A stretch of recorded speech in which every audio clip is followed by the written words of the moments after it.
Bonjour monsieur. Bonjour monsieur. Voilà votre identité. Je suis, comment je peux me présenter?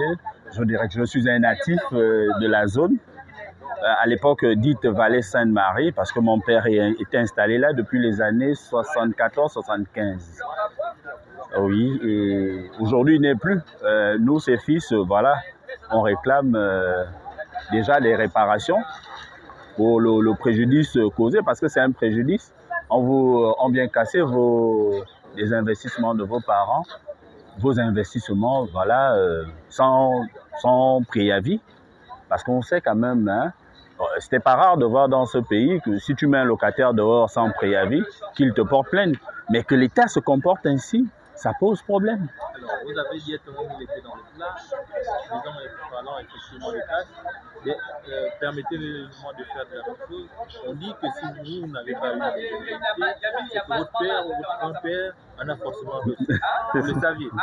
J'ai fait une paraphraser. Qu'est-ce que vous répondez à ces derniers? Bon, c'est triste de constater déjà, aussi de constater la légèreté avec laquelle certains hauts responsables de l'État, certains viennent parler d'un dossier aussi sensible, sans document. Parce que quand même, s'ils arrivaient avec des documents, dans un premier temps, on sait tous que s'il y a eu des paiements, ça sous-entend qu'il y a eu des listes qui ont été dressées, des parents, des familles qui ont été recensées. Pourquoi ils n'affichent pas ces listes?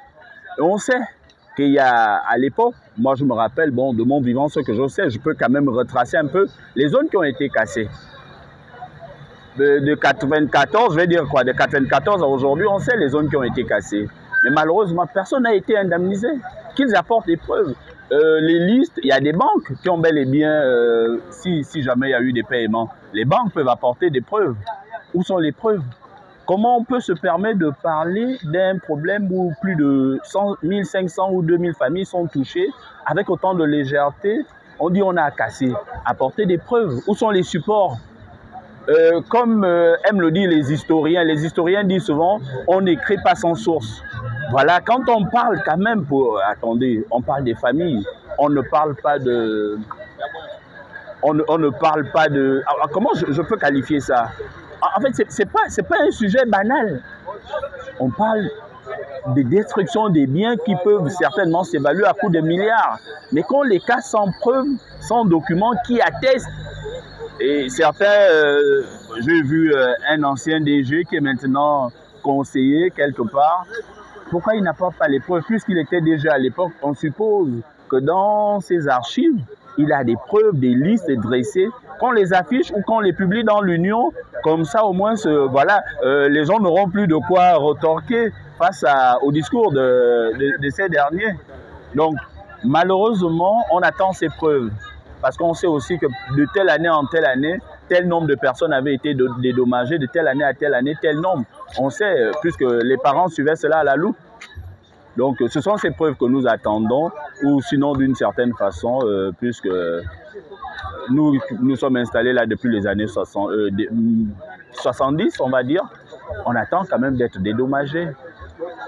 Parce qu'il y a un gros préjudice qui est causé. Effectivement, ce qui est certain, c'est qu'il y a déjà préjudice, comme vous l'avez aussi bien dit.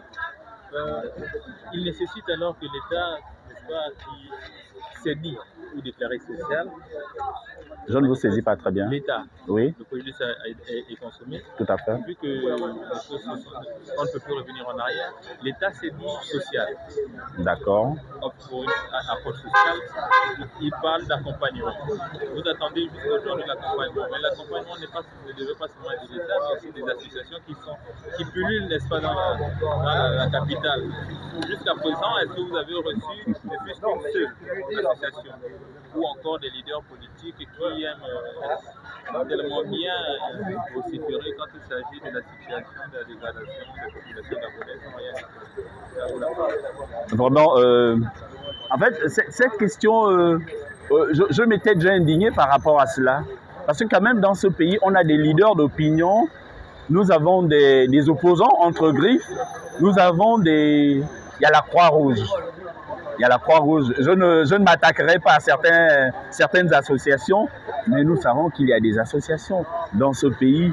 Une seule est arrivée là, c'était hier. une association de femmes commerçantes. Voilà, elles nous ont emporté leur aide, de l'eau, parce que les gens passent les journées ici, les nuits ici. Donc certaines familles sont sur place, mais on déplore on déplore énormément l'absence de ces associations, de ces institutions qui nous accompagnent. Parce que nous savons une chose, hein, quand on met une association en place ou la Croix-Rouge, c'est pour venir en aide aux personnes qui vivent ce genre de situation. À croire qu'il y a, comment je peux dire ça? Il y a un mot qui est donné, n'allez pas aider ces populations. Et pourtant, ce sont des Gabonais, ce sont des humains. Où est passé l'humanisme qui doit habiter chaque être humain dans ce pays? L'hymne national de ce pays ne fait-il pas référence à l'hospitalité du Gabonais? Si on fait référence à l'hospitalité du Gabonais, ça sous-entend que l'humanité habite chaque être humain au Gabon. Mais malheureusement, on constate qu'il y a l'absence totale d'humanité. Je n'ai pas besoin de vous retracer puisque vous étiez là au début. On arrive, on vous dit, vous avez 48 heures pour partir. Avant les 48 heures, peut-être en 17 heures par là, on commence à casser les premières maisons. Où est passé l'humanisme? Je ne parlerai même pas. Il y a un ministère des Affaires sociales dans ce pays qui est censé accompagner ce genre de situation. Il y a aussi c'est vrai que ce n'est pas une catastrophe dans le sens des catastrophes naturelles, mais c'est une espèce de catastrophe quand même. Qu'on vienne casser votre maison du jour au lendemain, sans préavis, sans communication, et vous découvrez même avec les gendarmes, sinon les corps habillés qui sont sur place, qui vous disent d'abord, bon, on va d'abord casser tous ceux qui ont occupé le canal. Soudainement, il faut aller vers l'ambassade de Chine, il faut aller vers la gauche, vers la droite. Aucune communication. Et c'est cette absence de communication qui habite également les responsables qui viennent parler, parce qu'ils viennent parler déjà, parfois quand on regarde, on sent que ça coince un peu au niveau de leur expression. Parce que quand une personne est bien informée sur un sujet, ça coule. Or, malheureusement, ça coince, ça grince, voilà. Donc, nous espérons. Et parfois, moi, je me dis, peut-être qu'on a donné la mauvaise information au chef de l'État. Et c'est cette mauvaise information qui nous met dans cette situation. Parce qu'affirmer qu'on a payé sans preuve, c'est une mauvaise information. Et j'espère, étant chrétien, je crois qu'ils vont rectifier le tir. Et donc, un message, vous appelez donc, sachant que vous pensez que l'État n'a pas été bien informé, certainement vous demandez ça sur l'intervention.